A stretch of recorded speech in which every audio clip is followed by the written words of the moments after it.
Hey everyone, welcome to the Fancy Footy Floodbath, and our AFL fantasy teams are in crisis with no Elliott Yeo. Apparently he's done a calf or something.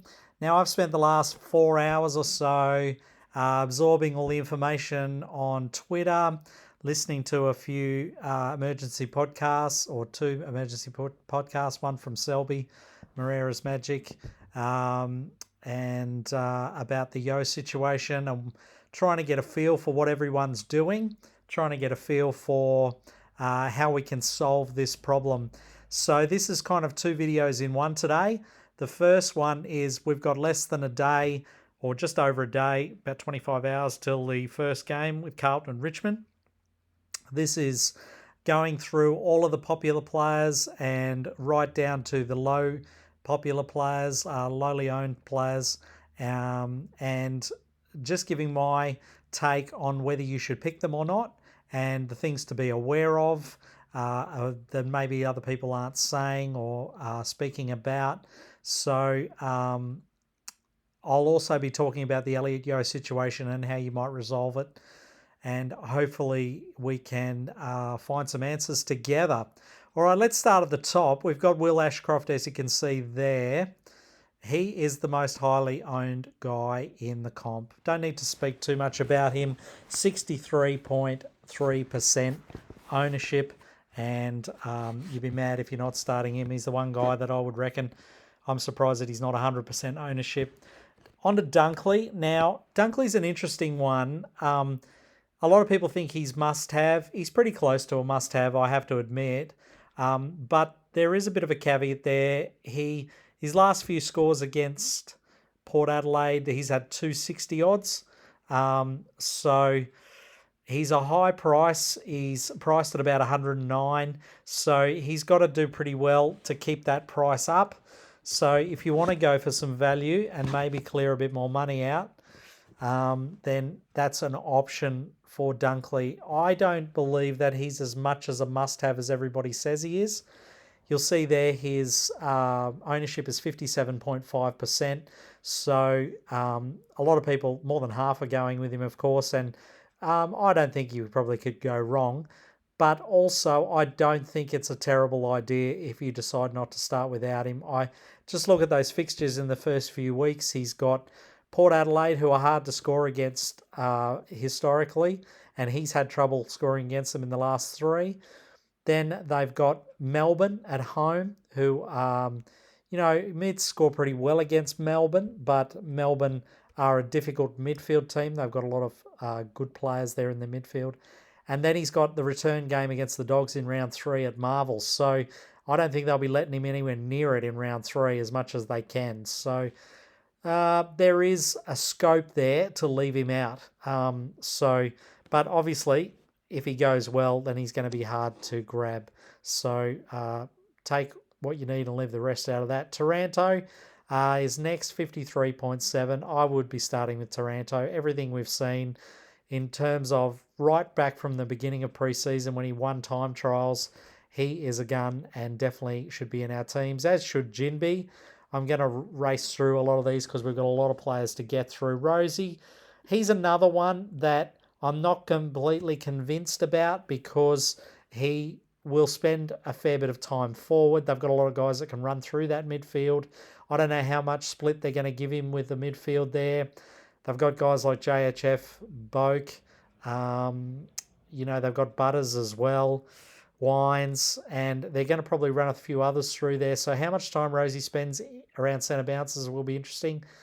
And also Port have a bit of a difficult start to the year as well in terms of their fixtures. So he's not, while he's a good value pick in terms of about 780k, I probably won't start with him just because I'm a little bit concerned about those early fixtures. Sheasel's a lock. He's probably, him and Ashcroft are the best rookies that we have to pick from, so no worries there. Marshall, well, his ownership is 46%. We've heard today that Campbell's going to play alongside him. A lot of people are a bit worried about that, but I'm not too concerned. I think, he's still going to be the main ruckman. He's still got to have a rest, and when he has that rest, I think that's when Campbell will come from going forward to into the ruck. So I don't think it's going to affect Marshall's numbers too much, so I wouldn't be too worried there. Mackenzie after that practice game, 48%. He's definitely worth having on the ground. Yeo, 42%. Obviously, that's going to drop pretty dramatically after what's just happened. Doherty, 40.3. Such a great option to have at VC on that first game. So Doherty's are pretty much a lock for me. Even if he drops a bit of cash and doesn't quite perform up to that price early on, I still think he's going to be a top 6 and probably the top defender. So why wouldn't you start with him? Errol Goulden, 38.4 after that 177 in the practice game. Yeah, if he was 830 or 930, I would probably say no. But because he's 735, there's definitely upside there when he's priced at about 82 or something. So I am going to start with him just because I think he can go better than that. Philippou, 33.8%. Yes, but I don't know if I'd be starting with him on ground. In saying that, I also think that he'll do a lot better than he did in those practice and match sim game because he's at a truer surface and maybe under a roof there at Marvel, a lot playing as a player for St Kilda. That's their home ground. So I think you can have Philippou on ground some weeks, and I think there will be 80s and 90s there probably in the first 6 or 7 weeks, maybe 2 of them. So I am tossing up whether the bench or on field for him, but I think you could win if you put him on the ground because I don't know if many people will. Constable, 33.7. Obviously, there's worries about his job security. Yeah, but I also said to someone the other day on Twitter that I think that there's been many guys over the years that we've actually come into a season with going, in 3 weeks this guy's going to get dropped or whatever, and then, round 9, 10, 11, 12, they're still in the team. While there are Weller and Powell to come back into that Gold Coast backline, I'm not convinced that he's going to lose his spot. I certainly don't think he'll lose his spot to Lemons. I think Lemons is questionable 22, best 22, and I think Constable is ahead of him. So, but definitely he could lose his spot to Weller or Powell. Weller's coming back from an ACL though. He's still at least a week away. You would think that they're not going to chuck him straight back into the main team from an ACL. So he might be back in 3 or 4 weeks. And then you've got the other one, which is Powell, who's due back in about 2 weeks. So you would think at worst, Constable gets the first 2 rounds. And, if he has a couple of good games, he could make 70 or 80,000. So I'm going to start with him. I don't think it's a bad play. And by then we might have a bit of a clearer picture about some rookies that might come in for defence that we can go down to from him. Phillips, 32.2% there. I think we'd all put him in our squad, and the question is, do we put him on ground? Probably for this week against the Eagles, but after that, who knows? Dacos, he's dropped a fair bit. Dacos was up over 50% at one stage. He might end up being the greatest beneficiary of the Yeo injury in terms of ownership. I can see that 32 going back up over 40 again, but I'm a bit scared, Dacos, with those tags. I just think that he is going to get so much more attention this year, and I'm not confident in picking him at all. Warple, 30.1. While he stays around the ball, I think, and stays at CBAs and stoppages around the ground, I think he'll get plenty of points, but he's not great at collecting the ball around the ground. So whether you want to start with him, that price is so tempting because it's so low in the 460s. He's 30.1% owned at the moment, so about 1 in 3 people have got him. I just think that a lot of people will probably start with Phillips on ground, and if you've got Warple, I think Warple is a safer option for a better score. So I think that's a win there. And I think also if it doesn't work, you can always come right down to a rookie and make a bit of money. Rory Laird, 28.3%. I think you'd have to be a bold man to start with him at that price. For him to maintain 120 average and maintain his price, that's going to be tough. As good as Rory Laird is, I'm looking at him as a downgrade target. English, with the Marshall news that he's having to share the ruck, English might be a better option now. And I don't think there's a lot of value there, but I don't think there needs to be. I think he's going to be a pretty good scorer and gets lots of +6s around the ground. Tom Green is an interesting one, 24.8. I think the handball happy game style that they showed in round two, in the match practice might have scared people off with Green, but I'm not convinced that that's the way they're going to play every week. So we'll see, but definitely a fair bit of upside there if he continues to show the form that he has. Canelio, I'm off Canelio. I just think that this is the quintessential team man. I just think that this guy is going to prefer others more than himself. And we saw that in the practice game, actually, that he was loading up other players a lot more than himself. And I think that will be the story of the season. So that means, if nobody else is performing, he's going to jump in and do well and get your 110, 120. But when everyone's going well and they're sharing the ball around really a lot, I think he's more likely to be around your 70 to 80. And for that price, which is about the 860s, that's a lot to pay. He's another one I think will come down. Andrew Brayshaw, I don't think is a bad one to start with. While he's nearly $1 million, I think he could be the guy that is the biggest scorer in our comp this year. 22.5% at the moment, so about 1 in 5 people have got him. Dawson, he'll be another beneficiary of the Yeo injury. A lot of people will go up to him, but I'm a bit concerned about the attention he's probably going to get this week and against Port Adelaide in a couple of weeks, and I think they've got Hawthorn a few weeks after that as well. So I'm a little bit concerned about Dawson's early run and how much attention he might get from the opposition. Callahan's a really interesting one. 19.6% of coaches have got him at the moment. Wow, he's a very talented guy, second-year player, looked very good in that practice game, but there's so many mouths to feed in that GWS team. You've got Green, you've got Cumming, you've got Ash, you've got Whitfield, you've got Canelio, you've got Kelly. Callahan strikes me as a guy that's going to find it hard to get to that 70 mark every week. And you're paying, if he can't get past that 70 mark, you're better off going with a rookie who probably will get around the 60 and 70, around a similar score. McRae, 18.6. A lot of people are really hot on McRae. I'm not so much. I think I'm preempting, though. I think McRae will be good, especially for the first half of the season. But from what I saw at the end of last year, they're moving away from him in terms of the CBAs. I think he'll have less. He'll be there when the crunch comes and the game's on the line in the middle. But I think overall they're moving towards more speed and younger guys in at the centre bounces and their stoppages. And like a Bailey Smith, they were trialling Waitman and Riley Garcia in there in the preseason.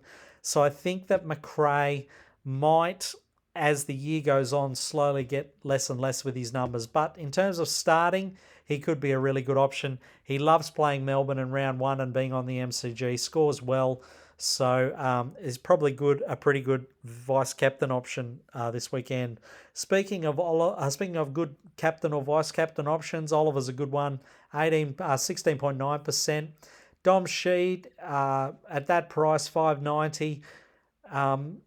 Could be a bit scary, but then I look at his fixture and I go, he's got North Melbourne round one, and then he's got 3 games at home against GWS, against Fremantle, and then Melbourne. And I think I did some stats on Twitter there some weeks back, and Dom Sheed averages about 10 to 15 points per game more on Optus Stadium than he does away from home. So I just think that now that Yeo's out as well, I think it's more time for Sheed, and I think that he's a very good pick. It's only 16.3%. I think a lot of people have gone down to Warple. I've actually got Sheed and Warple in my team. JHF, 14.9. Really good around the stoppages, but hasn't quite... He's only a second-year player, so I wouldn't be expecting him too much at 550 there. I wouldn't be picking him just yet. Hasn't quite got his ability to find the ball around the ground yet, So that means not as many +6s, not as much easy ball. McGrath's another one. I actually had McGrath in my team for about 3 months of the preseason. Saw the match sim game against Gold Coast and took him out immediately. And even the 110 against St Kilda in the match practice didn't change my mind about putting him back in.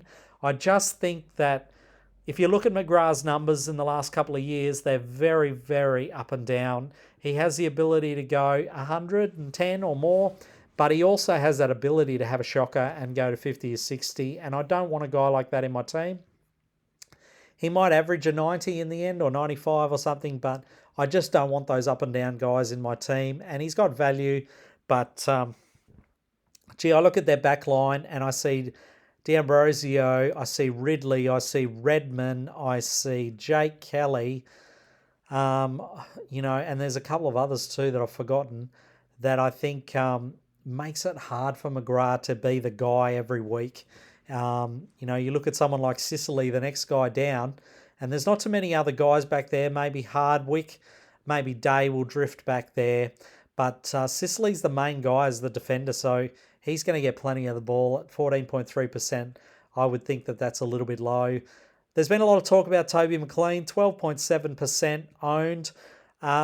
Toby McLean, for me, had one bad half of football. He was in most of our teams for 4 months, and then we kicked him out because he had a bad first half against North. But I believe that he will do really well in that team. He'll score pretty well. He's a bit of a veteran now. He's been around for 6 or 7, 8 years, and I think he knows how to play. Let's have a look at his age, actually. He's 27, so a break even of 45. He scored 45 in that second half against North, so I just think that he's one of those guys. He's going to get left alone. A lot of attention's going to go to McRae, going to go to Smith, going to go to Bont, going to go to some of those other guys. And I think McLean will get a bit of a clear run at things. And while he doesn't have a lot of stoppages or CBAs attached, he's a low enough price that I think he can still get plenty of ball around the ground. And with a break-even of 45, if he averages 75, that's probably enough. And will make us a good 200 or 300k. So I'm definitely on board Toby McLean. Tom Stewart, 12.7, might be another beneficiary of the Yeo injury. Definitely one that a lot of people have forgotten about. And I'm a big believer in guys who have something to prove. And after that issue he had in the middle of the year last year where he got suspended and it just felt like that he's got something to prove this year. And that he wants to make up for it. So he's not a bad pick, and he's pretty underpriced for mine, especially if he gets a lot of those +6s and easy kicks back there that he's tended to do in the past. You would think that Bose and these sorts of younger guys are going to get a little bit more ball down back, and especially when Mitch Duncan comes back in, that might affect his numbers, so that may affect your decision whether to pick him or not. Mitchell, I'm right off Mitchell. I think that he's a completely different player now. My opinion, he's gone to Collingwood for a premiership. He does not care anymore whether he gets a lot of the ball or not. He's there to play a role. Even Pendlebury said as much in the press. So I just think that yes, he's going to have games where he gets 120, but that's going to be because him getting the football is actually beneficial for the team. But I think there's also going to be weeks where he spends a time forward, where he's doing other roles and other bits and pieces which are not going to be fantasy friendly, and there'll be lower numbers. So I'm actually still surprised that 11.3% are on board because I would be advising to drop off him. Chesser, he's been named to play, so he's definitely out of squad. On the ground, I'm not sure with Chesser. I could go either way on that one. Tuke Miller, 10.9. Obviously, the hamstring injury in the preseason has meant that his numbers have dropped off in terms of coaches' ownership. But still a good pick. But with him having the good buy, I'm looking at him as an upgrade target. Sinclair, well, we're yet to establish what sort of role he's going to play with Ross there as the coach. It's probably going to be different. It's going to be hard for him to maintain what he did last year. So he's a no for me. A big yes is Darcy.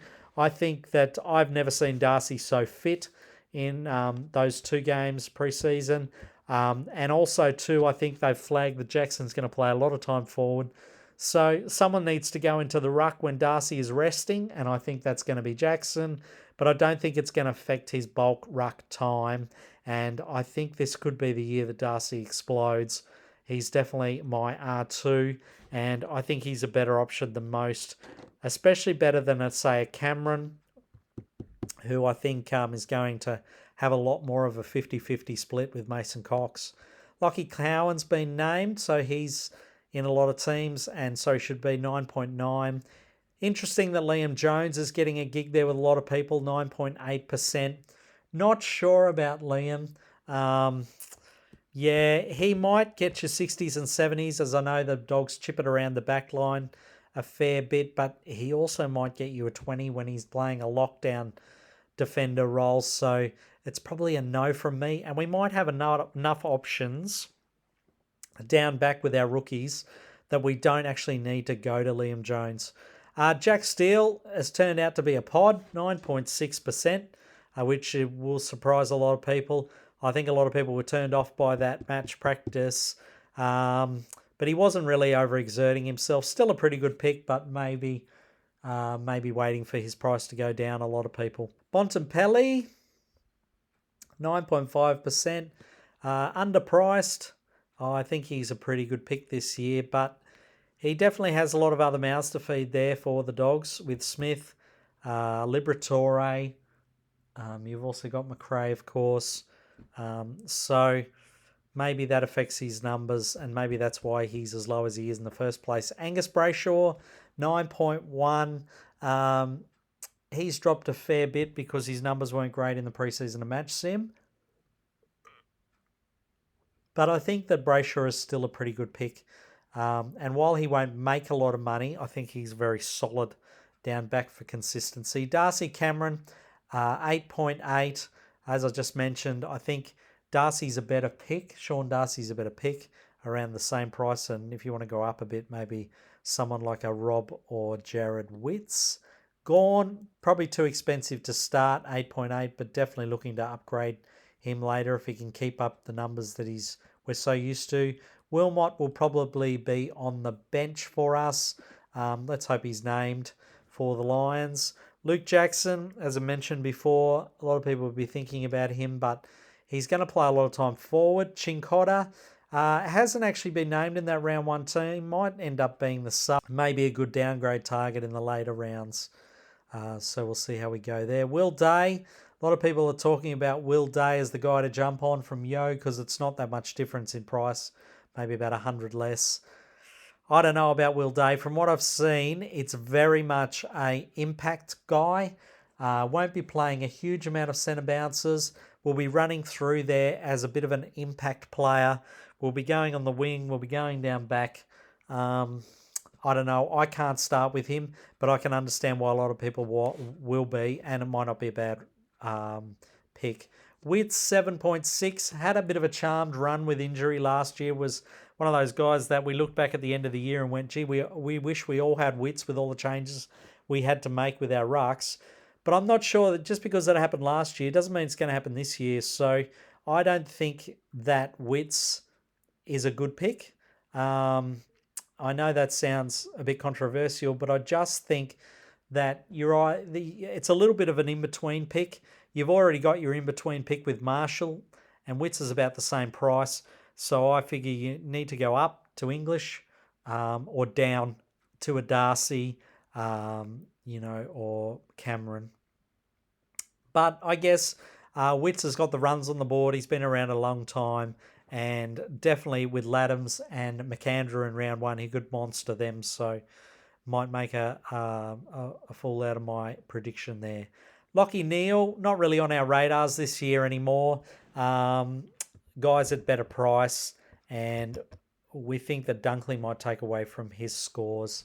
I'm just going to go down to some more fantasy relevant guys. Cripps, no. Draper, maybe this is his breakout year, but I think We probably need to see a bit before we pick him. I don't think you can start with him. Kelly is a good POD, about 899k, 6.8%. And what I saw in that practice game, he looked sensational. So maybe a good one to start with, but maybe not your style. Fergus Green, 6.3, should be in our squads, no doubt about it.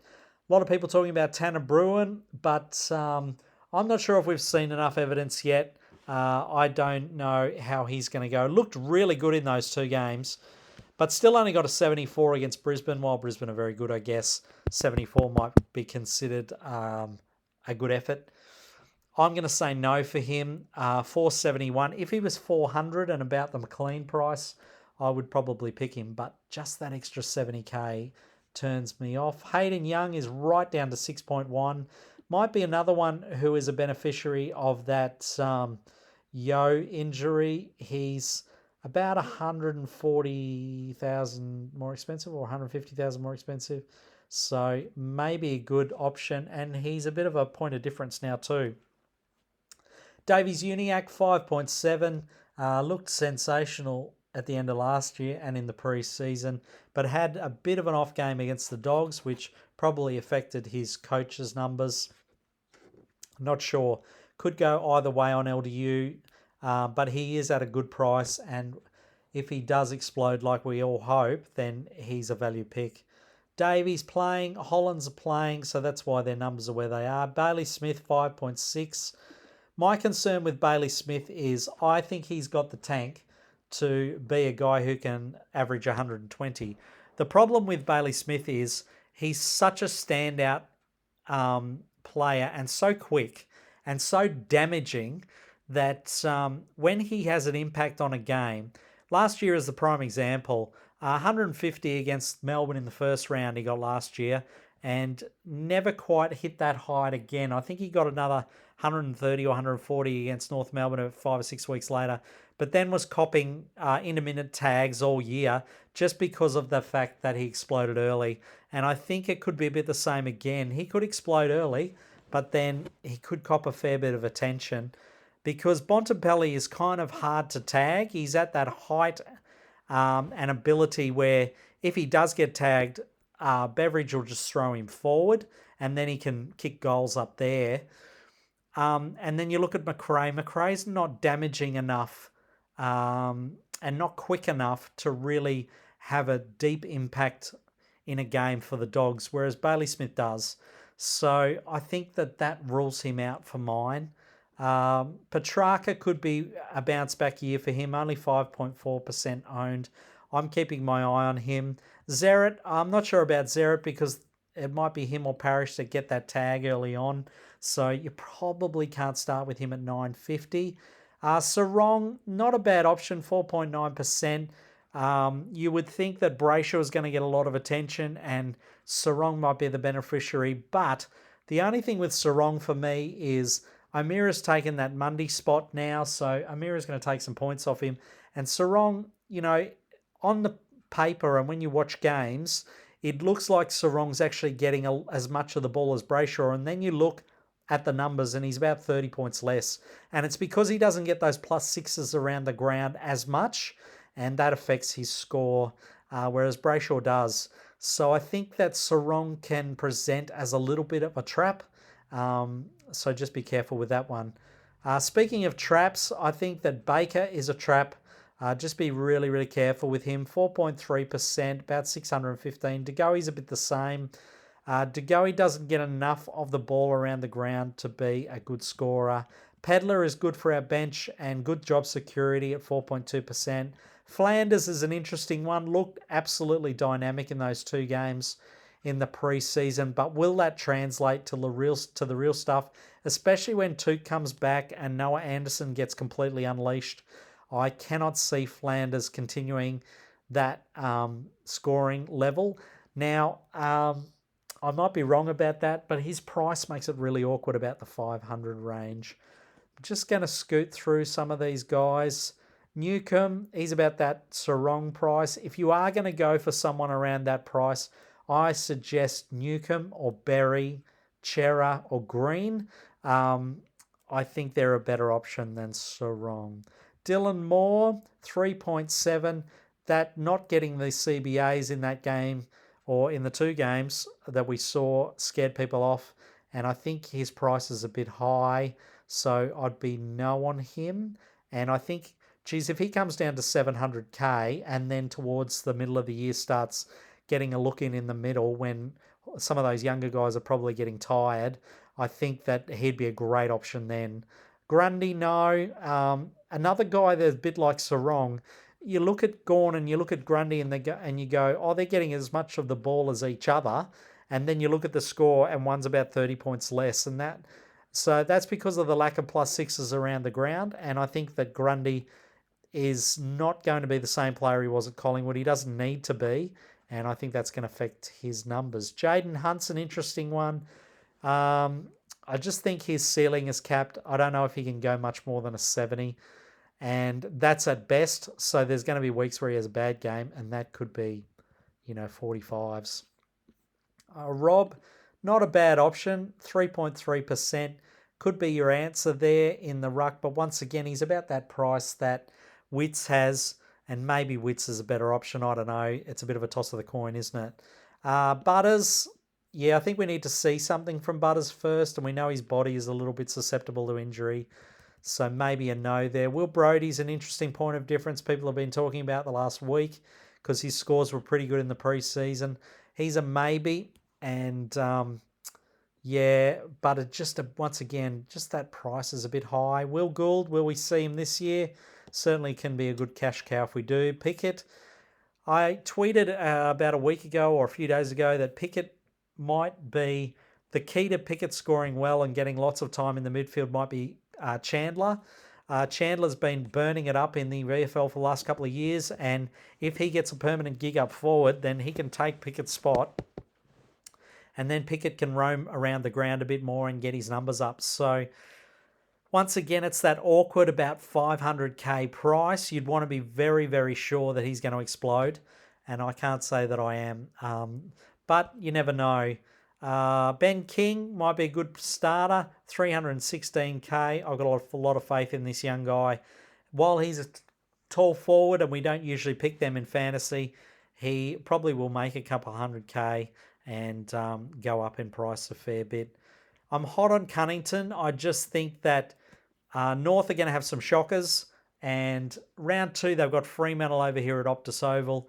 If there's one guy who knows how to travel, who knows how to deal with all of the issues with that, and who knows how to play against a good team, Clarkson's already shown that he's willing to throw him in the middle a fair bit so in the preseason. So I just think that Cunnington could be a real guy that goes under the radar. And as someone was saying on a podcast during the week, he's probably not going to go off the ground too much because he's shown that he can actually take a mark forward and kick goals.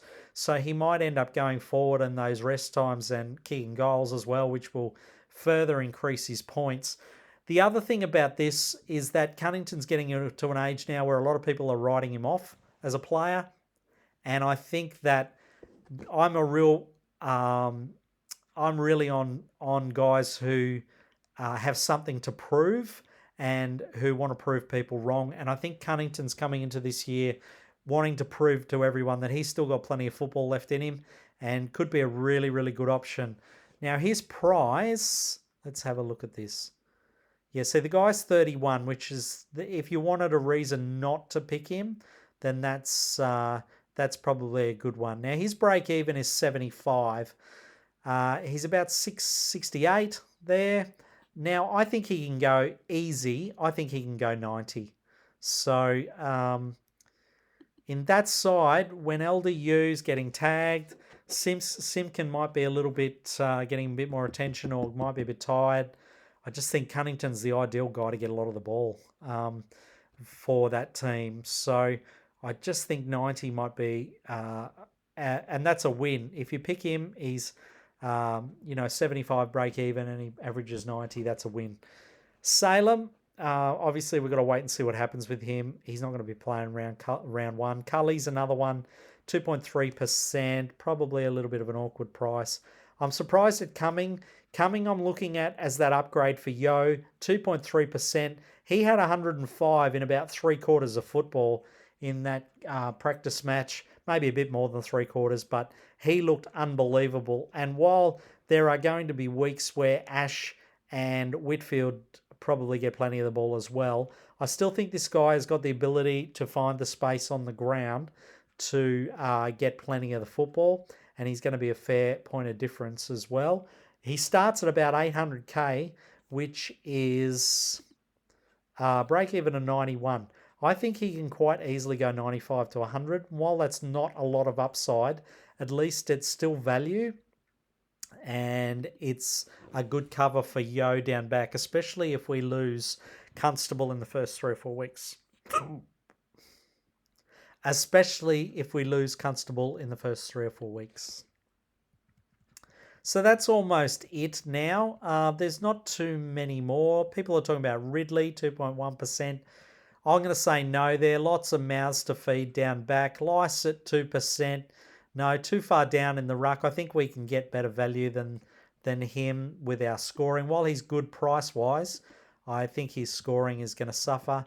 Parish, that tag looms in round 1, so that's a no. Let's have a look. Bailey Dale's an option, 1.5%, but once again, lots of mouths to feed in the Dogs' back line, so I'm going to say no there.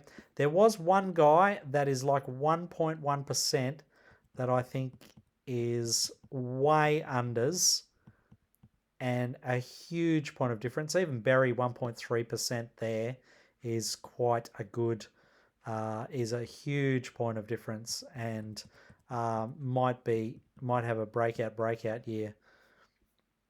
Simkin 1.2 is another one that we could be thinking of. Noah Anderson 1.1. Some of these really, really good midfielders.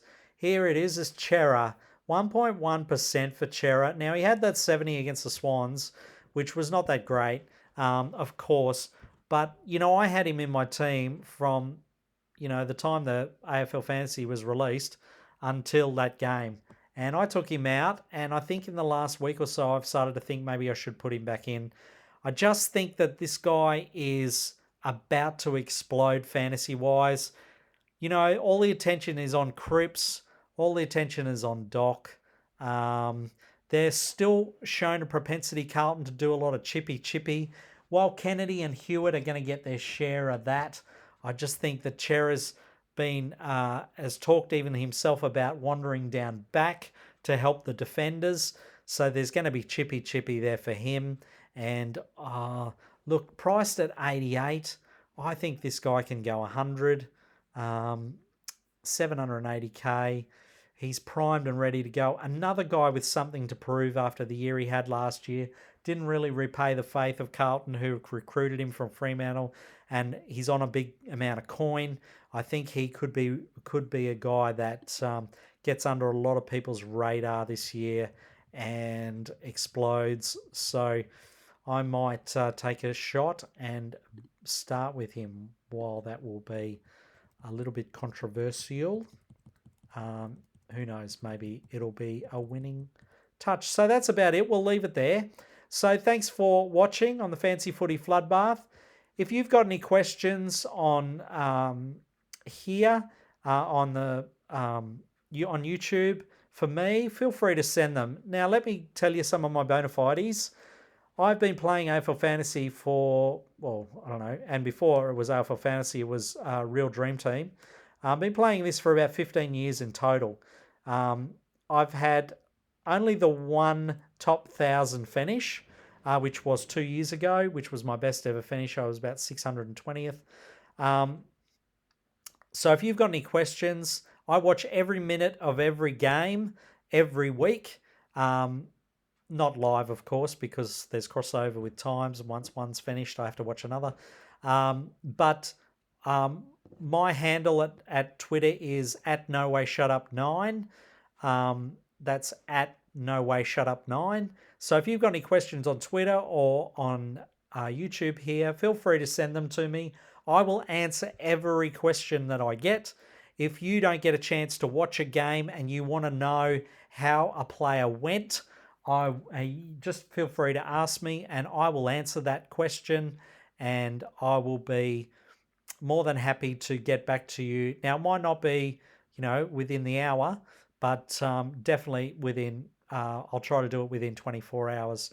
In the end, what do we say about Yeo? Well, it's one or the other, isn't it? It's an upgrade. If you think Constable's in big trouble in the next few weeks and you got him in your team, then I would actually recommend that you upgrade Yeo to a better defender, maybe a Dacos, maybe a Young, maybe a McGrath, although I'm not hot on McGrath. Maybe you want to go a bit further than that to a Cumming or Stewart, or maybe you want to go right up to, like a Dawson or an Angus Brayshaw, or even Doc if you don't have him.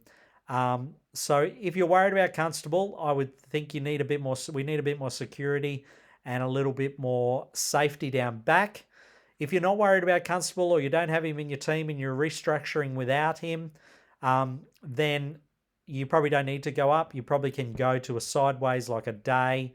Maybe you want to take a risk and go with a Bose or a Ben Long or one of these sort of blokes. There's even a Tom Atkins who's up just a fraction. Salem, when he comes back, probably not yet, but Salem. There's Zach Guthrie is there. There's a few others. And if you're happy to do that and use the money that you make somewhere else, then maybe you need it somewhere else. So I hope that's helped you. Feel free to, as I said, to send me any questions you've got. Thanks for watching the Fancy Footy Floodbath, and your support on the channel is greatly appreciated. And I'm going to get this edited and out onto YouTube as soon as possible, because we're only just over 24 hours before the first game. Thanks for watching, guys. Catch me on YouTube or Twitter, and I will talk to you again soon. Happy playing, and I hope your team does really, really well. Bye.